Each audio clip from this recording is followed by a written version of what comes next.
بسم اللہ الرحمن الرحیم۔ ناظرین، کہتے ہیں کہ کسی باپ کے لیے اس کے کندھوں پر سب سے زیادہ وزن اور بوجھ ایک جوان سال بیٹے کی موت کے جنازے کا ہوتا ہے۔ اللہ تعالیٰ مولانا طارق جمیل صاحب کے گھر والوں کو اور ان کو صبر جمیل عطا فرمائے، آمین ثم آمین۔ بہت بڑا سانحہ ہوا ہے کل، اور جوان سال مرگ، اور اس کا دکھ صرف وہی سمجھ سکتا ہے جس پر بیتی ہو۔ اچھا، اب یہ ساری چیزیں ہو رہی تھی، کل جنگل کی آگ کی طرح یہ نیوز پھیلی ہے اور ہر بندے نے اس پر جناب تبصرے کر دیے، اور فوری طور پر جو پہلی ریلیز آئی ہے لائک یوٹیوب پہ یا دیگر پلیٹ فارمز پہ کہ جی کوئی نامعلوم افراد نے، شاید کوئی دشمنی ہوگی یا کیا ہوگی، ایک رنگ دیا، ایک ٹویسٹ دیا اس خبر کو کہ کسی نامعلوم افراد نے ان کو گولی مار کے ہلاک کر دیا، ان کے بیٹے کو، عاصم جمیل کو۔ جبکہ بعد میں اس وقت بھی پولیس کی جو پہلی رپورٹ آئی ہے، ڈی ایس پی میاں چنو، انہوں نے کہا ہے کہ یہ خودکشی ہے اور یہ کوئی دشمنی ہے، اس طرح کا واقعہ نہیں ہے۔ اچھا، اس میں 2-3 پہلو اور بھی نکلتے ہیں۔ ایک تو یہ تھا کہ ہمارے ایک صاحب جن کا نام عاصم جمیل ہے اور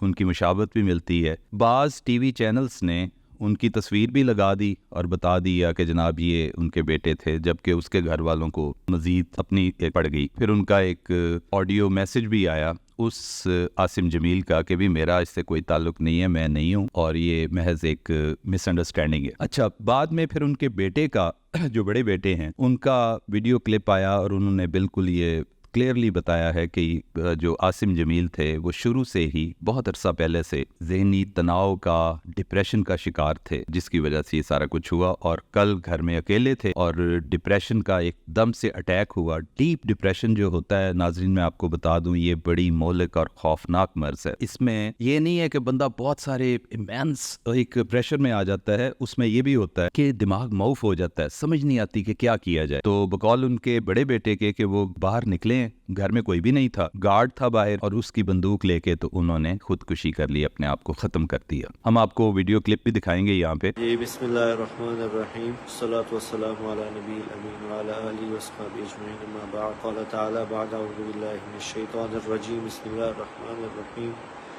کل نفس ذائقۃ الموت۔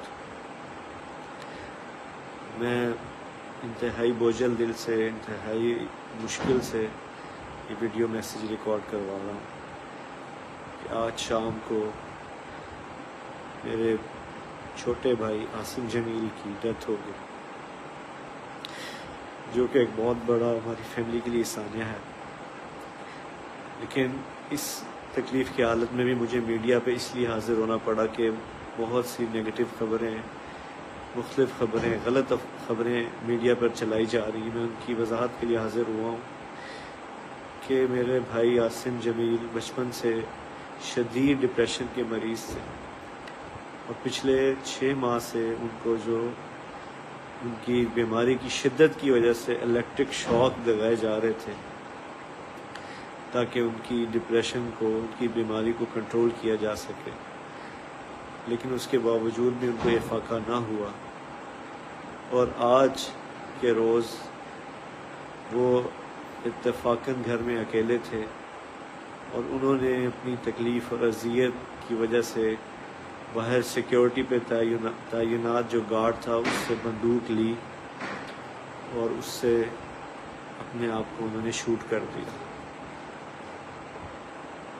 انا للہ و انا الیہ راجعون۔ اس کے علاوہ جتنی بھی بات کی جا رہی ہے، کوئی دشمنی تھی، کسی نے حملہ کیا، ایسی کوئی بات نہیں ہے۔ یہ اللہ کی تقدیر تھی، اور ہم اللہ کے اس فیصلے پر راضی ہیں۔ آپ سب سے دعاؤں کی درخواست ہے۔ السلام علیکم۔ آپ سب سے التماس ہے کہ مولانا صاحب کے لیے، ان کے گھر والوں کے لیے آپ دعا کریں کہ ان کو اللہ تعالیٰ اس صبر آزما گھڑی میں کس کو صحیح طریقے سے گزارنے کی ہمت دے اور ان کو صبر عطا فرمائے۔ اور سب سے بڑھ کر یہ ہے کہ ایک پیغام ہے میں آپ کو دینا چاہتا ہوں، آج کل بہت سارے ہمارے بچے اسی بیماری کا شکار ہیں، اور میں آپ کو بتاؤں کہ یہ ایک سائلنٹ کلر ہے۔ Please keep a close eye on your children. ان کی حرکات و سکنات، ان کی ایکٹیویٹیز کو آپ مانیٹر کرتے رہیں۔ خدا نخواستہ کسی بھی گھر میں اس طرح کا سانحہ ہو سکتا ہے، اور ان کو ان اٹینڈڈ مت چھوڑیں یہ کہتے ہوئے کہ جی ضد کر رہا ہے یا فلاں ہے یا آج کل کے بچے ہیں ہی ایسے، فار گرانٹیڈ لے لینا، ایسا ہرگز نہیں ہے، نہیں تو یہ بوجھ خدا نخواستہ خاکم بدن اور کسی کو بھی نہ اٹھانا پڑ جائے، اور یہ دنیا کا سب سے بڑا بوجھ۔ Thank you very much.